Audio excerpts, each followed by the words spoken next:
ఈరోజు మేము సిర్పూర్ నియోజకవర్గంలో కాగజ్ నగర్ నుండి దయగాం పోయే మార్గంలో ఉన్నాము.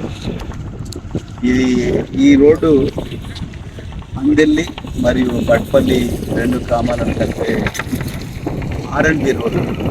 ఒకప్పుడు గ్రామ పంచాయతీ రోడ్డు, ఇప్పుడు ఆర్ఎండ్బి రోడ్డుగా మారింది. ఇది కాగజ్ నగర్ పట్టణాన్ని దయగాము పెంచపేటలో మండలానికి ప్రధానమైన రోడ్డు.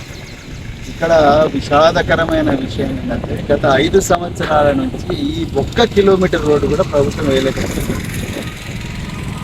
ఎందుకయ్యా అంటే ఇక్కడ ఈ ప్రైవేటు వ్యక్తి దగ్గర నుంచి కొంత ల్యాండ్ తీసుకున్నారు. ఆ రోడ్డు విస్తరణ చేసే క్రమంలో ప్రైవేటు భూమి కూడా కొంత పోయింది. ఆయనకు కంపెన్సేషన్ ఇవ్వలేక ఈరోజు ఆయన న్యాయం జరగాలని కోర్టుకు పోతే ఆ కోర్టులో కనీసం స్టే కూడా వెకేట్ చేయించలేని పరిస్థితులు ఇలా ప్రభుత్వం ఉన్నది.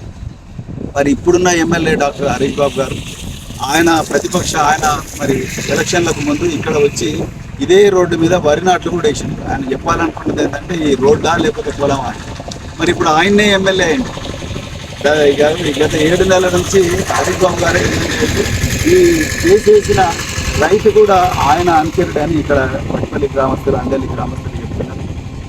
మరి ఆయన ఆ రైతును పిలిపించి అయ్యా నీ కంపెన్సేషన్ నేను ఇప్పిస్తాను, నువ్వైతే ల్యాండ్ వదులు అని చెప్పి బడ్జెట్ శాంక్షన్ చేయించుకొని మరి రోడ్డు వేయాల్సిన పరిస్థితి 7 నెలలు అయింది. మరి హరీష్ బాబు గారు ఎక్కడ పోయినరో ఏందో ఆయన మరి కేవలం నిరాహార దీక్షలకు లేకపోతే ఇంకేవో కార్యక్రమాలకు మాత్రమే బిజీగా ఉన్నారు తప్ప ఈ రోడ్డు గురించి ఎన్నడూ కూడా ఆలోచించలేదు.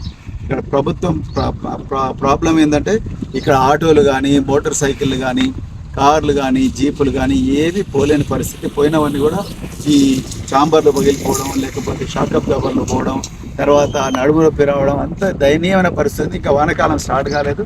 వానకాలం స్టార్ట్ అయితే అసలు ఎవరు కూడా పోలేని పరిస్థితి. మరి అలా హరీష్ బాబు గారికి సోయలేదు, అదేవిధంగా మరి అధికారులకు కూడా సోయలేదు.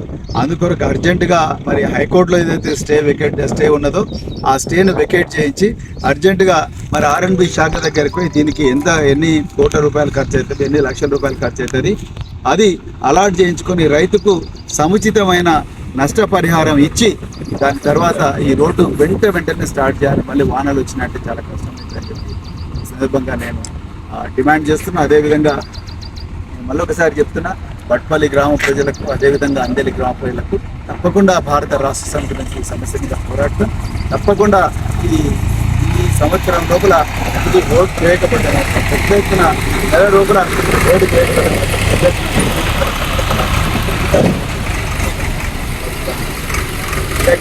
జై తెలంగాణ.